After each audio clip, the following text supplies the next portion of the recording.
1984 compared to 2012 by Bryson Min. George Orwell's 1984 is a depiction of the future under totalitarian government with the main character Winston trying to rebel and save the day. In the end, his rebellion fails and he becomes part of the mindless humans following Big Brother's orders. The film 2012, directed by Roland Emmerich, is a GCI-filled film with crazy explosions and disasters occurring everywhere.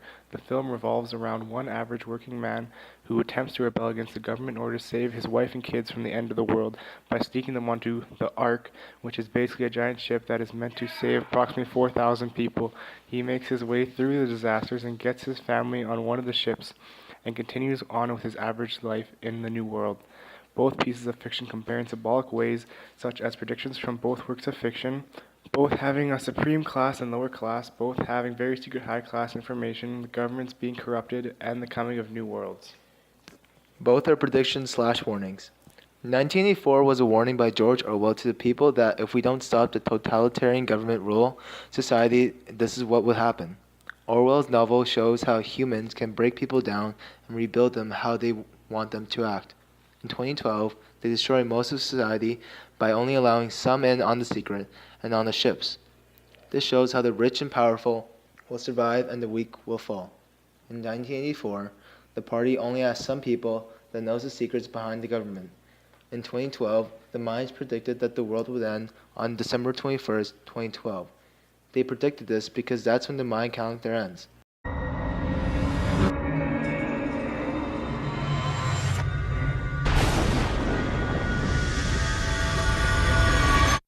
This mass suicide adhered to the Mayan calendar, which predicts the end of time to occur on the...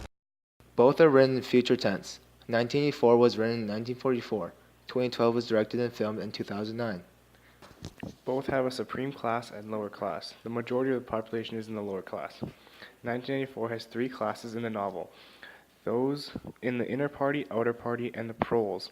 2012 has two sections of people, those with the ticket on the arcs and those without. The ones in the party and on the ship are a higher class that is rich and knowledgeable of what is occurring in the government. The higher class are those high in the government and those who can pay their way on the ship. Come on!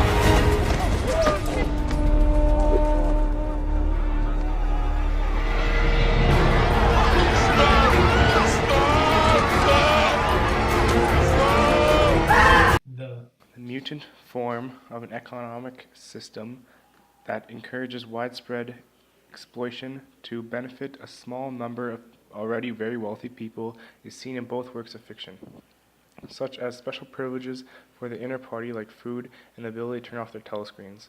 In 1984, Big Brother exploits all outer party members in the novel by taking away all privacy, with cameras and microphones are hidden everywhere, being watched by the thought police, so the higher class can keep control of them and keep all the power to themselves.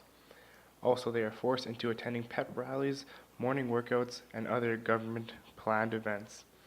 Outer party members can only access special foods through the black market or by stealing them from the inner party members.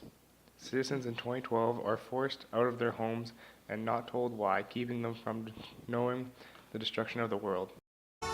Kate, stop what you're doing. Jackson? Listen to me. I've rented a plane. Pack up the kids. I'm gonna be there in 5 minutes. What are you talking about? Kate, California is going down. God, you sound like a crazy person. The governor just said we're fine now. The guy's an actor. He's reading a script. Both have very secret high-class information.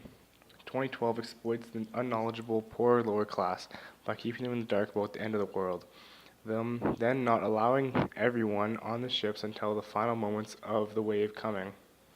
In 1984, only the inner party members know about the intentions on the simplifying of the English language to make it impossible for the proles to rebel, so they can maintain all the power forever.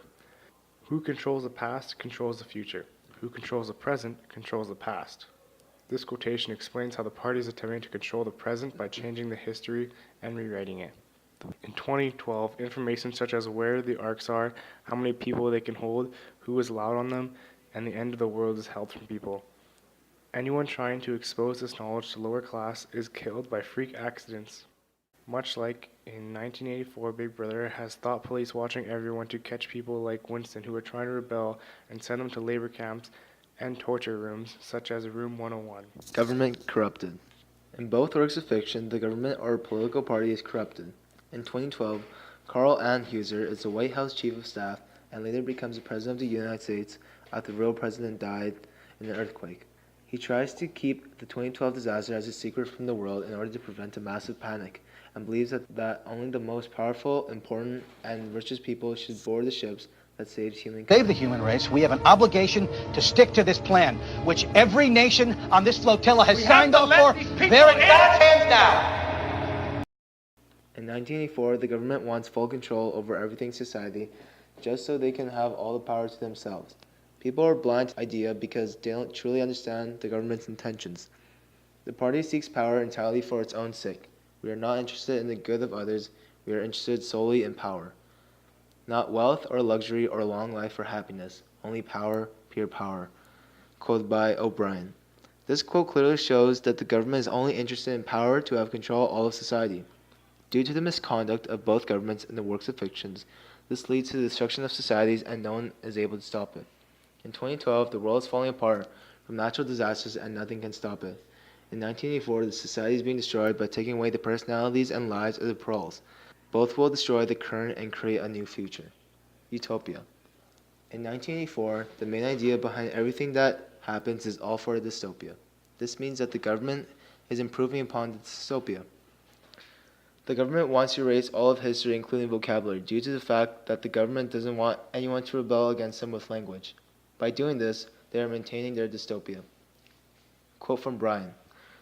Do you begin to see, then, what kind of a world we are creating? It is the exact opposite of the stupid hedonistic utopias that the old reformers imagined. The world of fear and treachery is torment. A world of trampling and being trampled upon. A world which will grow not less but more merciless as it refines itself. The progress in our world will be progress towards more pain. This quote states that what the government truly wants is a new world full of hate and loyalty towards the party. In 2012, the world is being destroyed by different kinds of natural disasters. At the end of this film, the world is entirely consumed by the bodies of water. The people on the ark seek out to find new land that hasn't been destroyed to start their own new world / society. In 2012, they want to create a utopia, but by doing this, they need to kill off all the people not on the ark. In 1984, the inner party wants to create utopia, but by doing this, they dehumanize the lower classes and create dystopia. In simpler words, both worlds are changing in their own different ways.